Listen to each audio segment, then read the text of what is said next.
Hello and welcome to the first Michael Booth live stream on Facebook. Basically, the idea behind this live stream is to give my fans, my supporters, a little bit more of an insight into what I'm doing. Basically, I was doing a lot of vlogging for a long time, and I guess I've just sort of lost the love for writing, and it takes a lot of time, it takes a lot of effort, so it takes me about 4 hours to sort of knock out a successful blog piece. And I think the last time I sort of updated you guys out the casual blog the casual Instagram post was about September. So it was last time in Osaka, and the last time I gave you guys a little bit of an update about what I was doing. So the idea of this is just to give you guys a bit more of an in-depth look into what I'm doing and where I've been. So I think since Osaka, we'll run through a little bit about what I've been doing. So I think Osaka won the Worlds, which was a really good result for me. And then we had the Paris Crossing, which I also won, which is awesome. I had the Shore and Partners Doctor Week, which was fantastic to sort of be involved in and sort of be able to jump on the surf ski and sort of still be pretty competitive. And then obviously a little bit of holidays. So when I was in... I think we'll start with the Worlds, actually. I haven't really given much insight into that. So I think I was a bit underdone after sort of doing a lot of travelling around the racing sort of season. I sort of went over to Europe for, I think it was a couple of months. I bounced around. I went to Molokai. I went to, a couple other places. But I didn't really get much time at home. And I think when I got back from those trips, I wasn't really that motivated into... like just getting into the water, getting on like the water for training each day. And I think you've got to find your little bits of motivation from different places. But when I was doing that race, I think I felt a bit underdone. Like I think there was two guys who were really, really strong, Daniel Hasuya and Bruno Suya. I'm quite good friends with those guys. And off the I know the word go, those guys were flying. I sort of had to sit my weight. I tried to make a move on that first lap, and I wasn't able to actually get ahead, and I had to really, really play my cards right. And in that last lap, Bruno made a little mistake on that final can, and I was able to sort of come ahead and just win. I think I nearly fell in that last 100 metres, but I think it made it that little bit sweeter, sort of taking that victory. And then after that, I came home and I was a bit more motivated, so I jumped on the surf ski and sort of kept myself a bit fresh. When I was doing the surf ski events, I think I just really loved being a part of that. I think Shore and Partners put on a fantastic week in Perth, and I was able to, I guess, get a really sort of decent result. I finished up the whole week with a 6. I got fifth in the I think the first race, the West Coast Downwinder. Then went through the week and got 6s in pretty much everything else. So it was a pretty successful week on a few downwinders as my training runs. Then we went into the Paris Crossing, which was the last event of the APP for the year. I was trying to get, I guess, a victory against Casper Steinfarth and Arthur Arukin for that overall world title. Wasn't to be for me. I think obviously my sprinting is not there. I think I've always been very, very strong at what I'm strong at, and that is the distance racing. That is a 10k to 18k, maybe not much past that. I'm not sure yet, but really, really strong in those sort of areas. But the sprinting, I've never been strong at. Even when I was back hiking, I was never able to give like a really good sprinting result. So that was always hard, especially after those boys got those great results at heavy water. That sort of gave them an extra leapfrog of me, and I finished overall third for the overall season. But I think for overall for my year, I think it was pretty successful. I finished first in the first ever overall distance race world championship, which was really, really cool. To sort of be recognised in that way. I think I had 3 distance wins, and I got third in the New York race. So it's been a pretty special season, I think, last year. And to finish off with sort of winning the overall as well in Paris was pretty special. Obviously tying with Lincoln, having that really strong battle towards the end, and it was really cool. Good to see a few people watching. I've got about 20 people live at the moment, which is really cool. So thanks, guys. Feel free to send me any questions that you'd like me to answer later on. I'll just keep rambling on for a little bit longer. Then after we went through Paris, I got to take a break. I went over to Chamonix with Christy, which is an awesome trip. Never been sort of skiing before, so we both learned how to ski together in Chamonix. It was pretty incredible to be able to do that together, although it's probably not the best place to learn how to ski. I have snowboarded before, but it was good to be able to do that together. When we were there, it was probably one of my favourite places I've ever been to. We did 3 days there, and then we went over to Lapland in Finland, which was absolutely incredible.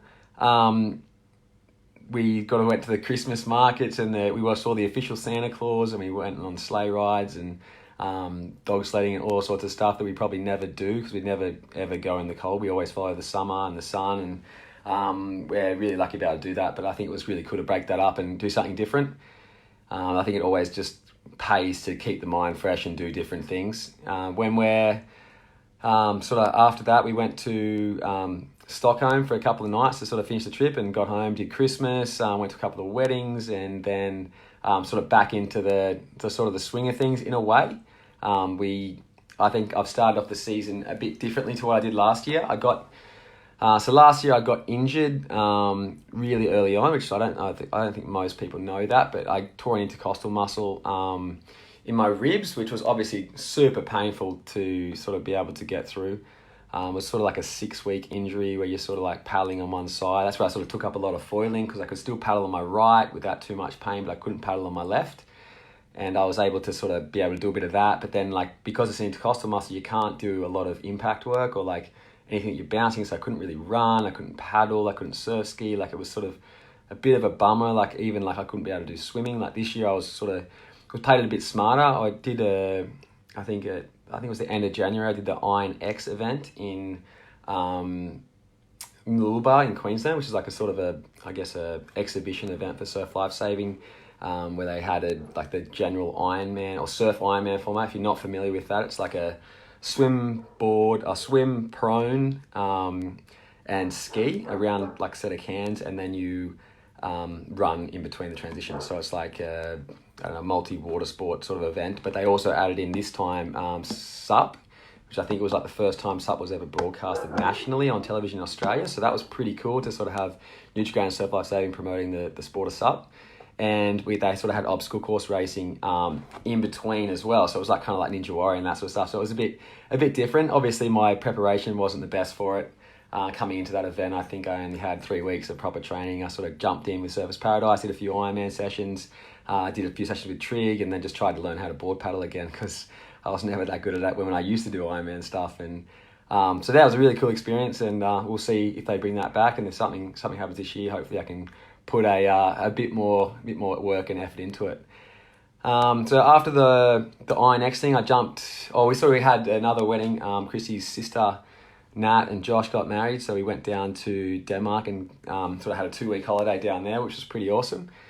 But then basically got back into the pool actually, and we did the Rottnest Channel swim, which was like a 20k swim from Cottesloe out to Rottnest Island, which is about, it took us 5 hours 20, so it's pretty cool. We got a little sponsorship from Rottnest Express, which was really cool. We had some great donations. We raised money for Ocean Heroes Australia, which is an awesome charity. If you want to check them out, check out their Facebook page. They're doing fantastic stuff around the country.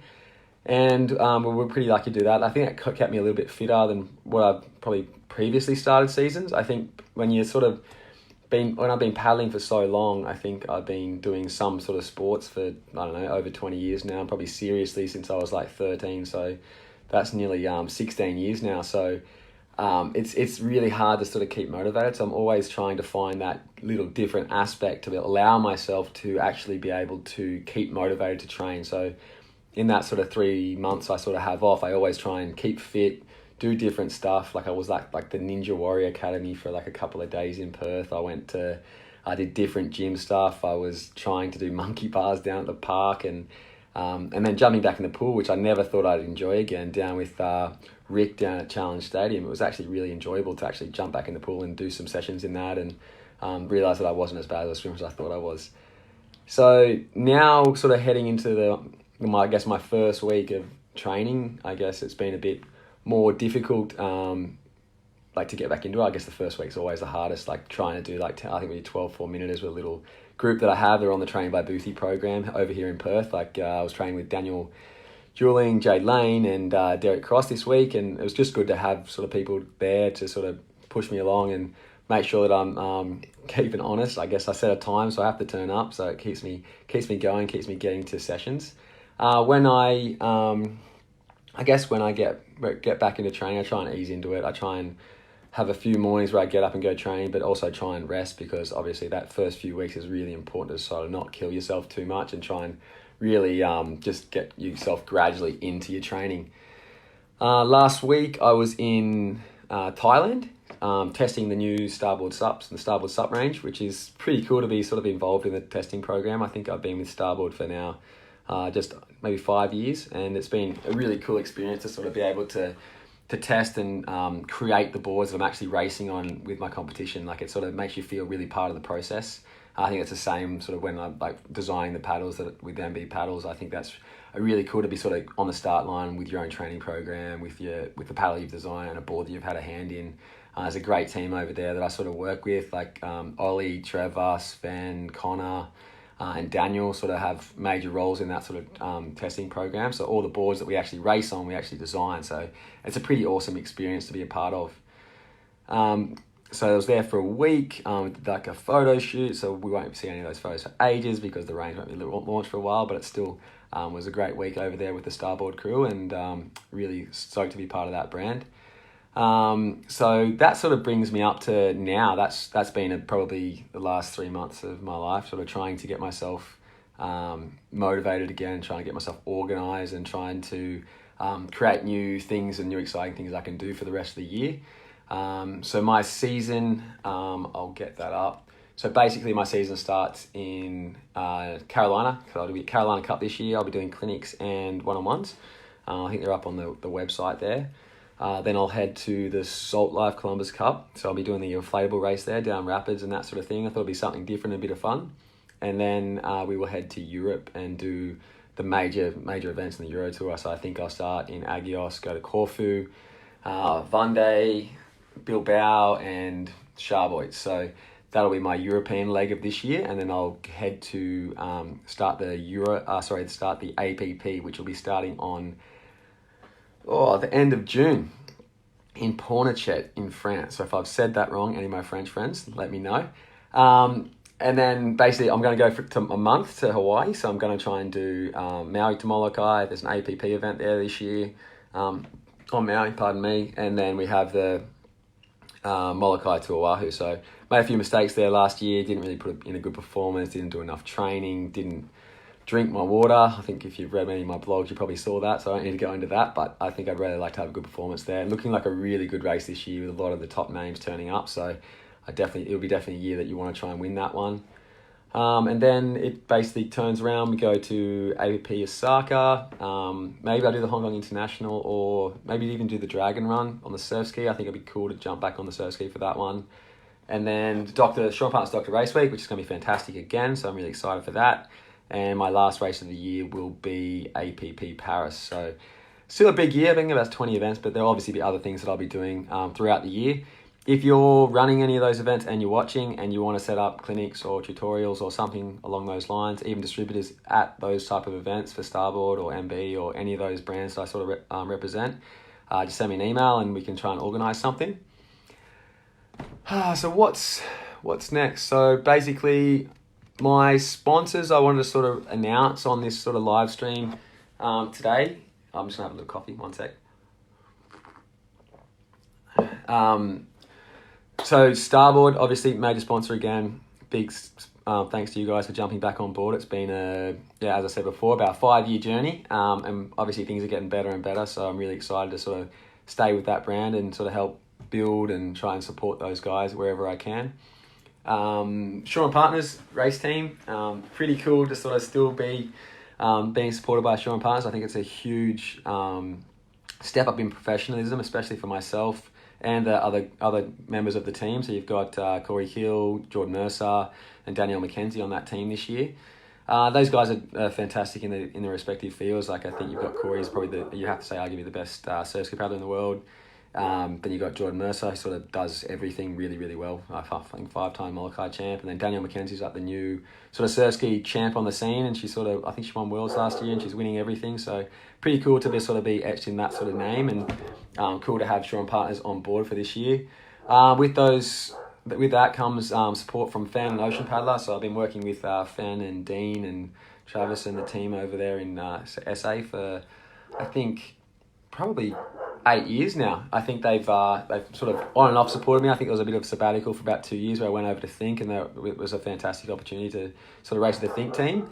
But now it's sort of cool to be continuing with Dean, and Dean's a really good friend of mine. So really keen to sort of get out there. I think we're paddling the double in the Drummers Downwind Challenge tomorrow. It's the final event, so if you're in Perth and you are competing, I'll see you down there tomorrow. And then we've got Bennett Paddles, who jumped on the team again, so that's awesome to have. Oakley, a new supporter. Cool to probably be able to rock the Oakleys when I'm training now, so that's really cool. Vycobi, I've been working with for a long time. Got some cool new things we're talking about doing with Vycobi now, so been an awesome opportunity to be a part of the shore race team, and I can't wait to see how it evolves through the year. Like, they're sort of pushing me to do lots of different stuff, especially content wise, and trying to get these live streams going. I think Starboard and Shore are the two people that really pushed me to do more media and do stuff like this, and sort of give me the motivation to do it. So pretty cool to be able to sort of have that support behind me, especially I don't know, when you sort of get a bit nervous when you're sort of going to talk to yourself for 30 minutes essentially, but it's cool to see everyone watching. I've got nearly 30 people watching online now, so hello everyone. I guess we've also got VMG Blades. VMG Blades, I've been working with them for, I think, since I've started. So Chris Ting and the team there make the best fins in the business. Like, my favourite fin is the time trial. And I'm really, really lucky to sort of be able to work with those guys. Like, they have just really, really quality stuff. So if you're interested in stuff, check out their website. I'm also working with, at the moment, Stoked Physio. So they're down at North Beach. And I am probably missing people. Obviously, I guess I call myself my own sponsor now too with Training by Boothy. I'm really lucky to have so many athletes around the world really trusting me to make them the best that they can be. It's such a fulfilling experience to sort of be able to share people's training and share their achievements and their disappointments and try and help them become better paddlers and better people. And that's been awesome. I've been doing that for nearly 3 years now, and there's just so many great athletes around the place that you probably wouldn't know of, and I wouldn't know of if I didn't do this. So I'm really fortunate that I have done that. Got MB Paddles again, best paddles in the business. So if you want to talk about those, please give me a text or send me a message. Who have I missed? I don't know. If I've missed anyone, please let me know. I can't see anyone on those logos back there that I've missed. I'll be working with Cyborg again. I'm ringing Daniel on Monday, talk about my website, my media. So if you need any stuff, check out Cyborg. That's about it. So if you have any questions, feel free to throw them out there. But there's a bunch of questions on my laptop, which is behind my phone, that I'm going to check out right now. All right, the first one is from Daniel JJ, because he's online, so I'll run his first question first. What is my favourite race? I'd say my favourite race is probably the next one. So at the moment, it's probably Carolina Cup. I won that the past 2 years, and I think it's one of those events where the guys that I've really idolised have won. So you've got look at guys like Danny Ching, Tituan Puyo, and Travis Grant. The guys are sort of really done such good things and stuff over the past 10 years, and sort of have won similar to all those guys. They've all won 2 each. I think that's a pretty special event for me, and it's I think it's always been a battle. I've started there, and I finished my first year. I finished 7th, the next year I finished 18th, and then I've won the last 2. So it's been a really fulfilling event for me, and trying to, I guess, overcome those obstacles and actually create different opportunities for myself by really following the plan and really learning from my mistakes. So that's going to be another tough one this year. There's going to be so many good contenders there. It's the 10th year anniversary for that event, and really looking forward to that one. And he also asked, what is my go-to fin for races like Carolina? It would really depend on the conditions. Obviously, I think most people know that my general fin that I usually use is the time trial from BMG. They have been it's really good tracking fin, so it keeps you really straight, especially in the flats. If you're sitting wash, you're not going to move around because it has that really long base. And it's quite a thin fin, so it's less drag. But if it gets a bit windier and I want to loosen up the tail, I'll probably use the 28. If it's more of a downwind sort of race, then I can sort of maneuver that sprint quite well. And then with the 35, I tend to use that if I feel it's really big and I'm a bit unstable. So I have 3 fins, but I'd say it probably goes time trial 35, 28 if I was gonna choose between the 3. Todd Brewer's got some really exciting questions here, but I won't probably answer any of those because they're not very relevant. But Todd, I really appreciate your comments and your questions. I'll answer them privately with you. Tracy Monique asked if I am racing 12 Towers. I am not this year. It's probably the first year I've missed it for about 5 or 6 years. But I think last year I raced it injured and I'm really unfit, and I just didn't really get anything out of doing that. So I'm just going to hold back this year and actually just prep properly for the Carolina Cup and get ready for that racing season. Got the opportunity to do that this year, so I'm going to take that opportunity with both hands and try and get as strong as I can for this season. My brother asked why am I not as athletic as my other brothers. Well, I guess that's up to opinion. I don't know how to say this name, but one of the guys on Instagram asked if I have a meal plan. I don't necessarily, but I do follow reasonably the same thing every day. I wake up and have a protein style shake, which is an E3 chamois form. I actually got it here. So I've been using for the past about month and back into training. It's been really good. So these guys are all HASA certified and Informed Sport. So it's actually really good to have that sort of, knowledge, so you're not sort of freaking out about drug testing, because SUP surprisingly is a tested sport. I am on the whereabouts, so I do have to put down my information every day and tell them where I am and get tested. So it's a positive, but it's also quite a lot of work and a lot of stress because you're always going to be updating and making sure that you're on top of it. And then after that, I do drink a lot of coffee. That's just been a thing that I've always done, whether it's been socially or just because I like doing it. Every day I'll have a couple of coffees, probably 6 shots of coffee a day. So I'm a big coffee drinker. And then at lunchtime, Christy sort of manages my diet, I'd have to say. She makes all the stuff, makes all the decisions on the food. So lunchtime will be chicken and salad wraps, and then dinner time, we live with Gary and Denise, so they sort of have a say, and we just all sort of eat very healthily. Hello, Corinna from Denmark as well. How are you?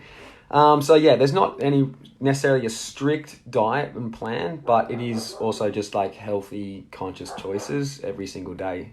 I tend to eat a bit of meat, not heaps, but enough to keep me sustained. I definitely don't like it when I don't eat meat. I find that I feel I lose energy. I lose a bit of stamina when I'm training. So I try and I actually eat more I actually drink protein as well. So it's trying to get enough protein in to sustain those sessions week in, week out.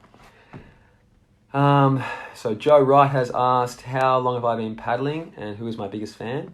I don't know who my biggest fan is. I think they get top fans on Facebook these days. I can probably find out who my top fan is. But if I had to pick a top fan, it'd probably be Christy. I hope it's Christy. She comes everywhere with me, and I think we really make a great team, and we travel around the world and do everything together. So it's probably her. But apart from that, probably Chrissy's family, my family, and the people who've sort of been supporting me for a long time are probably my biggest fans. I can't seem to get this up for some reason, but I'll get that up later. So they probably be my biggest fans. Here's more. Just trying to get these questions up. Okay. It's from Donato Friends. I'm not sure if that's his real name or not, but a couple of questions about Starboard R&D stuff. I'm not sure how much I can give away here. Is Starboard planning to make hollow boards? I think everyone's always planning to do things, but I don't know whether that will come to fruition in the near future or whether it'll be what not. I actually don't know. I think everyone's always looking for the newest and best thing, but I don't think I will be personally racing on hollow boards this year. how is the new Starboard turning out? Starboard turning out really well. There's sent a lot of questions about the R&D stuff. What kind of watch am I using? I'm currently using the Phoenix 3. It's Garmin Phoenix 3. It's an older sort of version, but it does enough for me, so I don't actually try and do too extreme. I just sort of keep things that's relatively the same. Unless it falls apart, then I'll probably get a new one. What sports other than SUP do I do? I guess I go SUP foiling a lot. I've been working with Starboard foils on their new sort of foiling range, especially for downwinders. That's sort of become a bit of a passion of mine. It's something you can really get better at, and I think that's something that I need to always do, is to try and to get better at what I'm doing, and better at other skills. So that's something that I always focus on in my off season, trying to learn new skills that I can actually project. Trav England from Perth Drummers Challenge tomorrow. He's saying that I've got a big handicap on the double because I'm doing it with Dean. So I think I should go in front of you, Trav, because we should definitely beat you. But other sports, so I do SUP foiling. I do a little bit of SUP surfing, obviously doing a lot of stand-up, unlimited, and then obviously the 14-foot stuff as well. So that's kind of two different sports in its own. I surf ski paddle. I also kayak train. I run a lot, and I do a fair bit of gym. So that's been probably the main sort of sports that I do, but trying to find that balance is always pretty hard. So always trying to do lots of different stuff in the off season, trying to keep relatively fit, and then start my sport specific training sort of 2 months out. I think on that training sort of question, I think you've got to find different things to motivate you over time. You can't just sort of do the same thing over and over again, because you think you get a little bit bored and over driven. So I think you've always got to be focusing on that. What muscles do I use most in the SUP? I think SUP is a super total body activity. So I think if you're have a surf ski background, like sort of I do, surf ski is sort of like a lot of upper body, a lot of really hard pulling. I think when you're paddling, a little bit of legs, but sort of more so upper body, more so than kayak. When you kayak, you're sort of using a bit more of both. But stand up, you're sort of using your lats, or you should be using your lats mostly. I think that's where you're getting a lot of your pulling power from. If you're using your arms too much, obviously your arms are going to blow up, your forearms are going to blow up, your biceps are going to blow up. They're the smaller muscles in your body, so you're trying to focus away from that. But then also your legs are super important in stand up. That's something I learned earlier. I remember I did my first ever downwind on a SUP. I think I was paddling Gulliver SUPs at the time. G'day Damien, thanks so much for your support. Damien actually got me started in stand-up paddling when he first had his sponsor, and then I actually moved into Starboard once that company went down. That's actually a cool story. He actually gave me Sven's from Starboard's email, and I had to sell myself to them and to Karen at the time, and I think my sponsorship for the first year was like half a board, and then I got 10th at PPG, and they sort of went, well, like maybe you can do what you say you can do. So that was a really cool, I guess, story about trying to sell myself to a brand and then actually coming through with and fulfilling the things that I said I was going to do. I think I became world champion within that next year with ISA World Championship. So it was actually pretty cool to sort of put my mind to something and actually eventually achieve it. But yeah, on the leg thing, I think legs are super important. You've got to do a bit of running. I think Johan's just asked, g'day Johan, good to see you tuning in early in Europe. So yeah, basically I run probably 2 to 3 times a week, 30 to 40 minute runs, not big runs. I don't want to do too much running because obviously paddling is my focus. If we do too much running, then we can't obviously focus on the paddling side of things as much. But with your legs, you're really trying to keep your legs stable and strong the whole time, because if your legs go, then your upper bodies are like not even needed. So that's something I've been really able to do using my legs, being able to keep that board flat and keeping strong upper body. Has actually been really, really effective for me, and just trying to manage that, whether there's refurb or anything like that.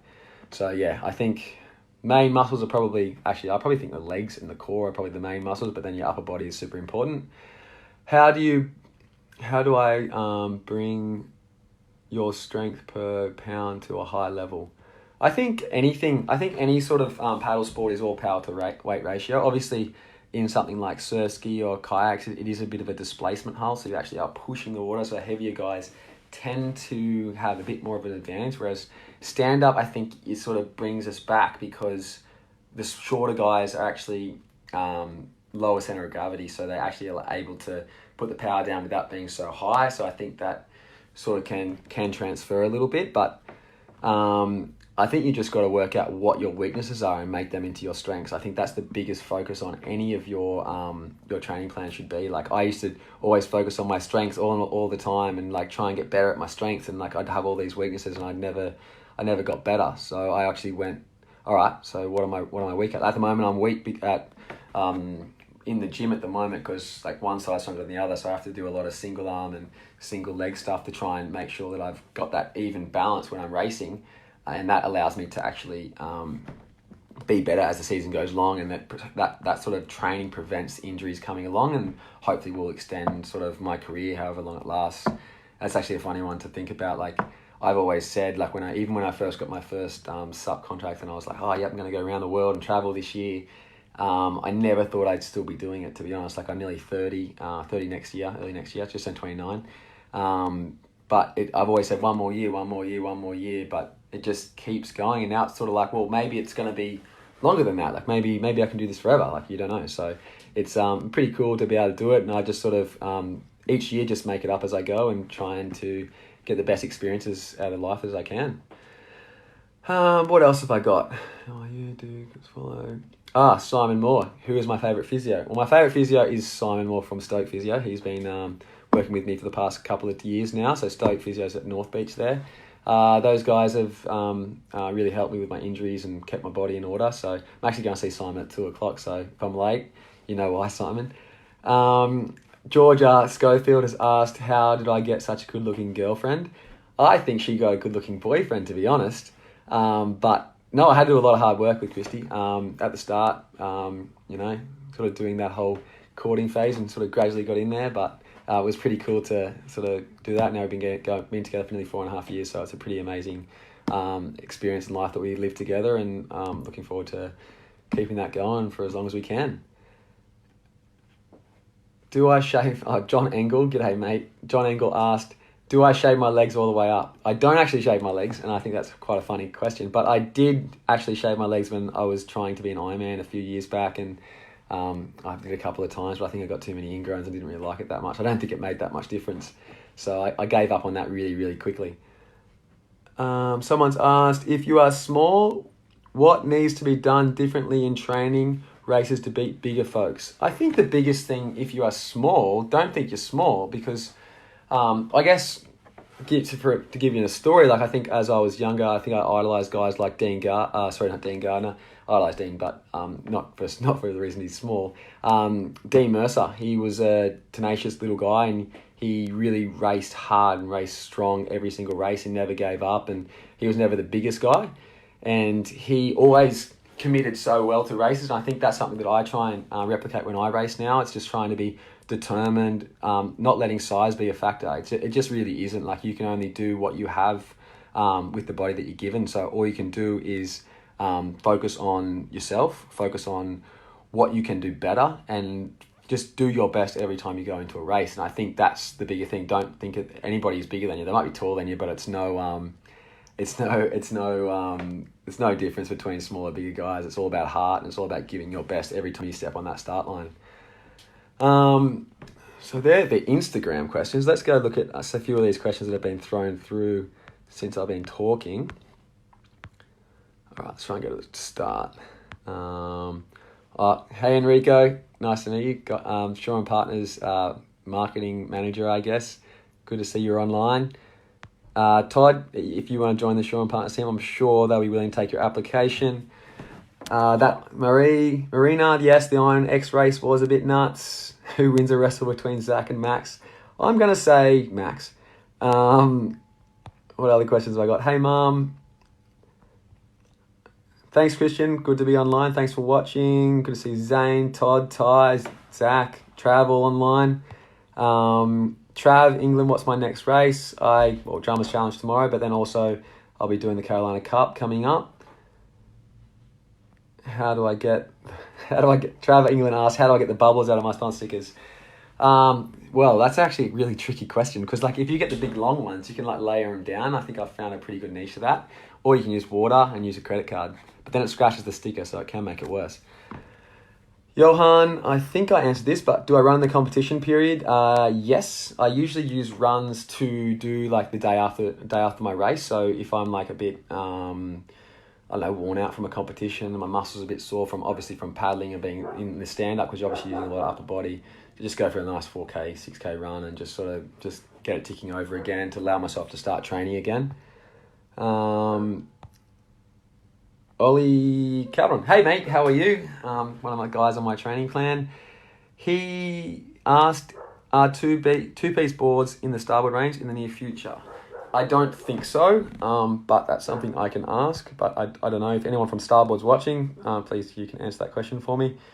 Josh Walker, do I ever drink beer, and do I avoid them to keep a six-pack? I definitely do drink beer. I think it's a really important part of training, and I'll clarify that a little bit. I think the social side of any sort of experience is really important. So I like to have a beer with my friends and actually not take things too seriously. Like, obviously I'm a very serious, determined guy who wants to always achieve good results, but I'm always really, really excited to have a beer after the race. I think that's something I learned in ocean ski paddling. I think remember the first ever doctor I did, I came back from the event and I got like 27th. I was nowhere. But I got to sort of sit in a room and drink with like guys like Marty Kenny, I think Zane Holmes was there, Shannon Eckstein, Dean Gardner, Oscar Chalopsky, Corey was there at the time, still a young guy.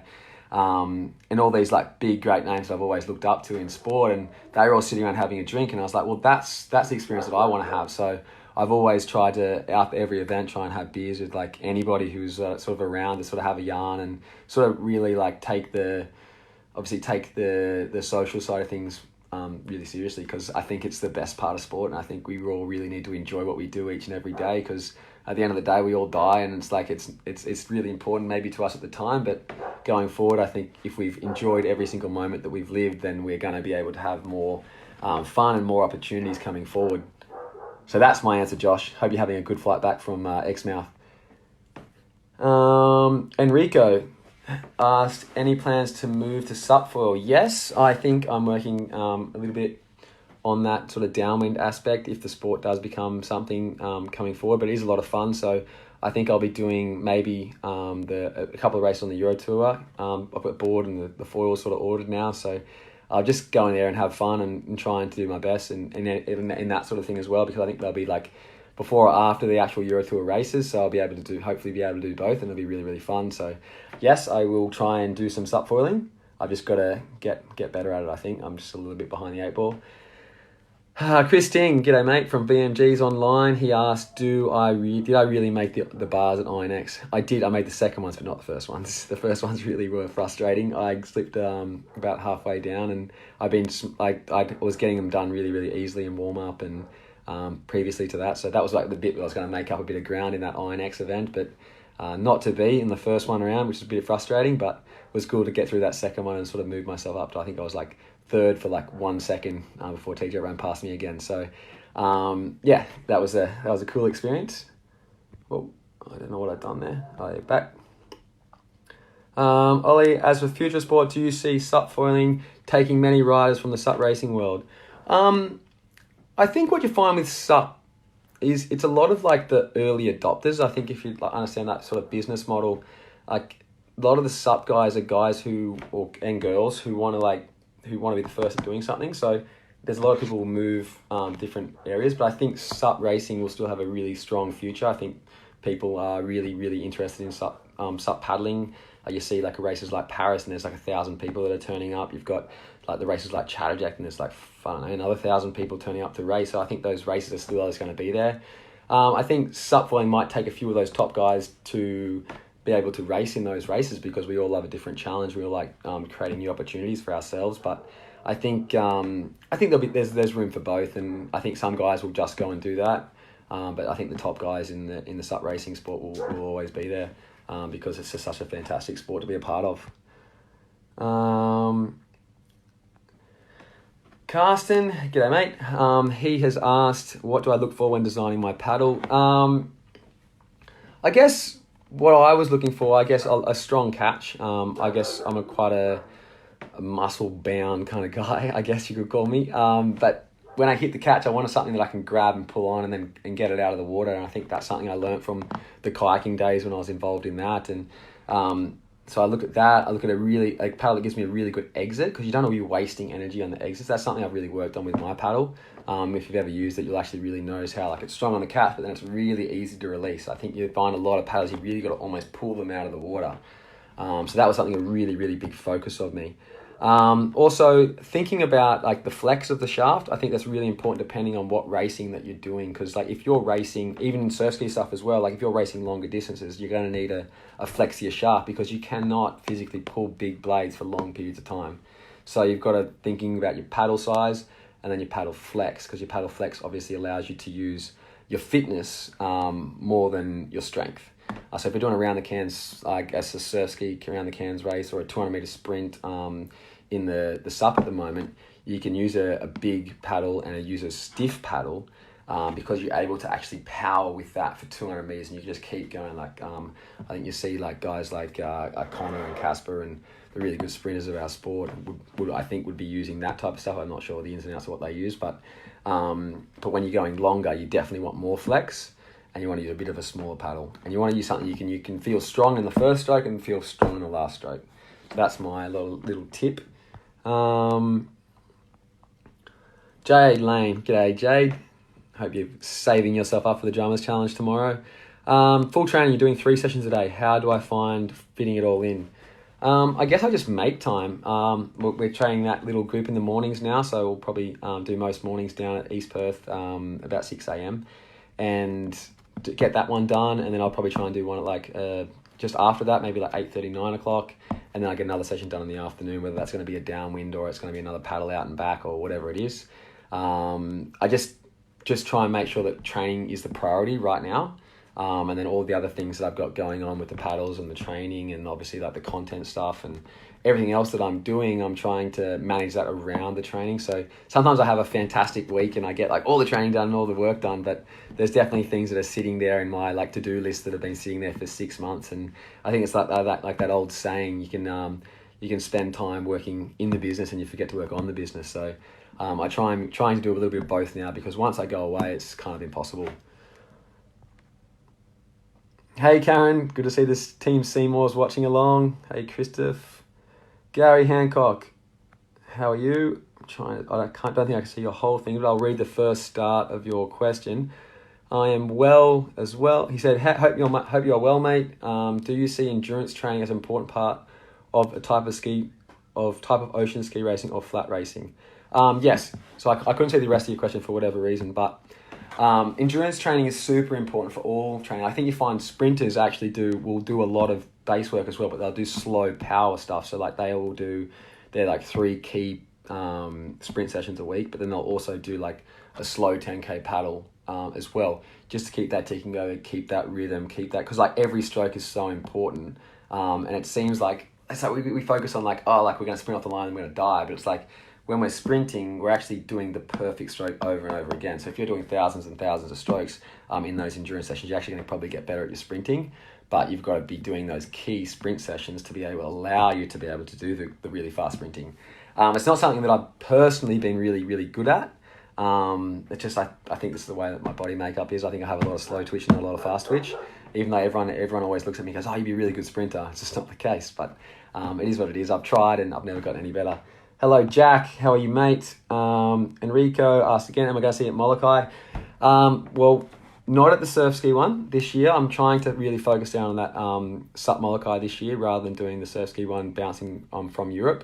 I'd love to be there, but I can't sort of commit the time and commit the energy to actually training for it. Like I don't really like doing events that I can't prepare properly for. I think it becomes a sort of a waste of time and resources for everybody involved. So anything that I put my blind on, I really want to try and win, and that's the sort of like the focus every time I get on the start line. I think I'm a really competitive guy. I think I really like to do my best every day, and I think if I go to a race like Molokai, I think I did last year, and I finished in 9th place, which was still a pretty good result, like considering the field and considering how good they were. But I was strong at 2.5 hours, but I just didn't have like that last 2 months of work where you can actually really ramp up your kilometers and actually feel strong after 3 hours. Like everyone can feel good to 2 hours, but once you get that 3 hours, when people are picking up the pace, like you look at guys like Corey Hill and Hank and Sean and like those guys are like coming to that final section of races like Molokai, and they're flying. They're doing like their like 15K race pace. They just get to that point and they start motoring. I get to that point trying to hang on, and then I don't motor anymore. So if I'm going to do that race, I'm going to do it well. And it's definitely a race I'm going to keep doing as I get older. I think it's one of those races where you can keep getting stronger as you get older. I think it's like that sort of Ironman concept where as you get older, like the Konas and that, you can keep, your body's done so many kilometers over time that you're going to be able to be really, really good at it. Any more questions? Cool. 40 people are watching. How cool is that? Thanks everyone for watching.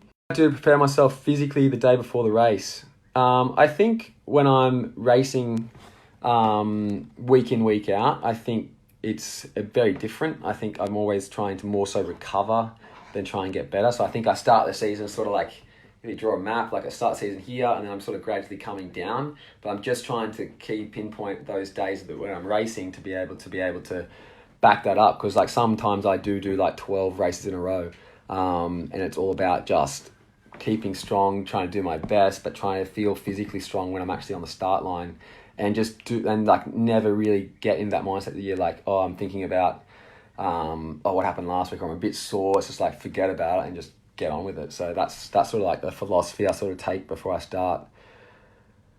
So M2O, we have oversized backpacks. Do we stop eat power bars at all? No, I actually will just use so this E3 stuff has got like, I think it's like 30 grams of protein and 70 grams of carbs. So that's like eating. So that's what we sort of focus on. I think if you're like swimming or something like that and you actually need those gels because you can't really drink a lot of water, we can drink a lot of water and actually change our packs as we go along.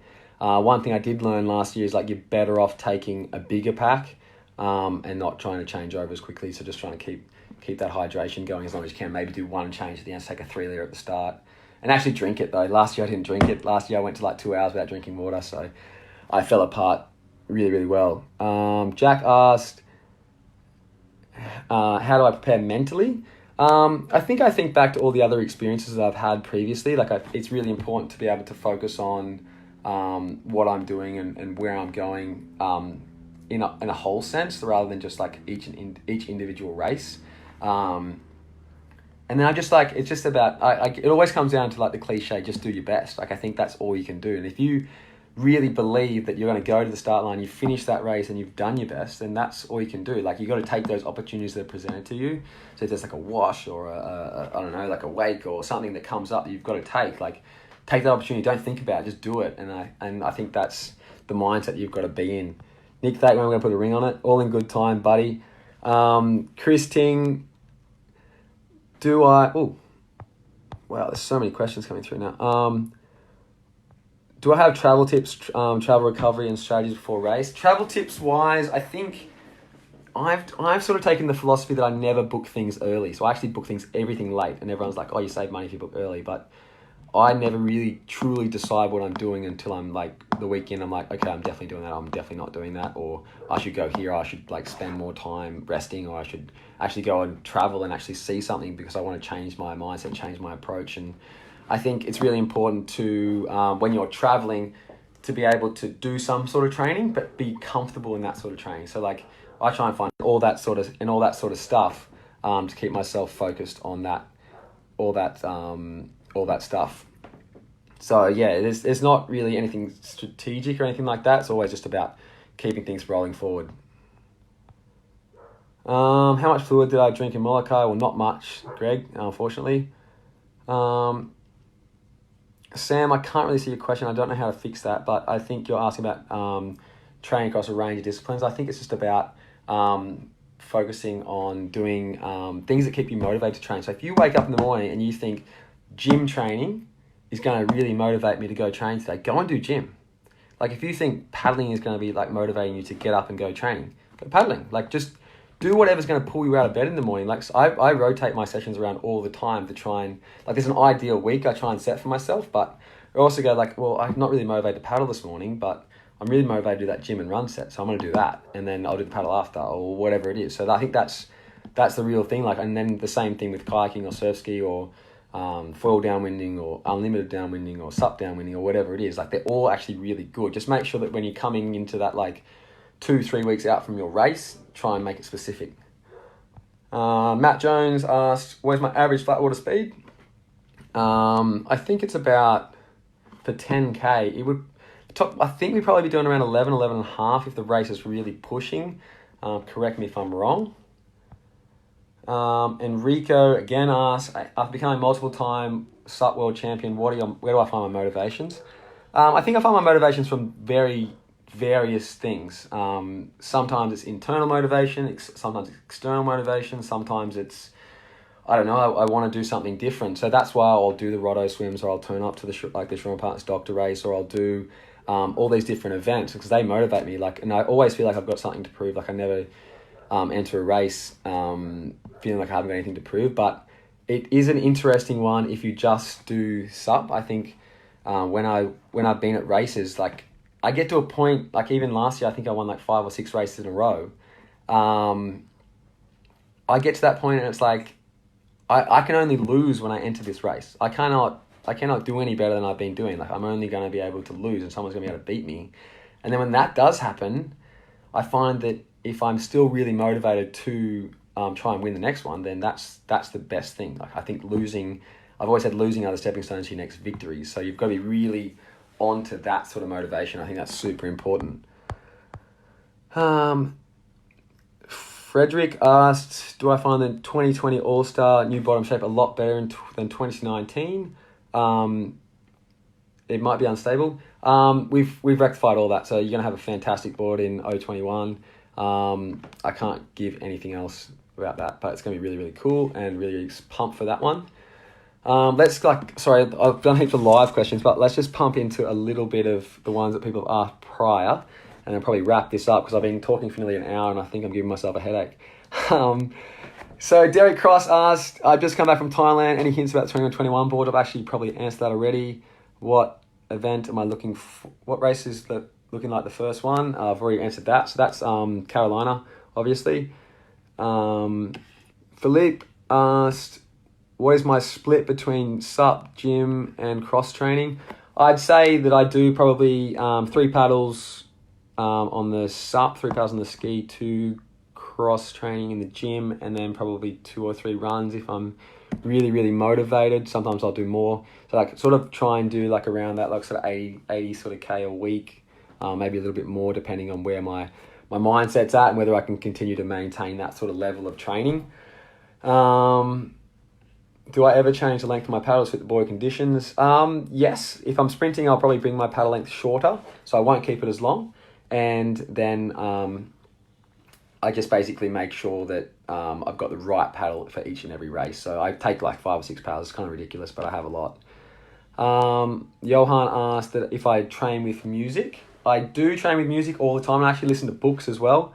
Been really into Audible and listening to different books that interest me at the time. You don't take in everything, but you actually get to understand a lot of different concepts that people are writing about, and I think that's really important. What do I use the Bose Sound Sport, and I use I think it's called Plantronics. It's the one that was in my photo the other day. So that one's a little waterproof one, but it doesn't make me feel like I need to take a loan out every time I lose them in the ocean.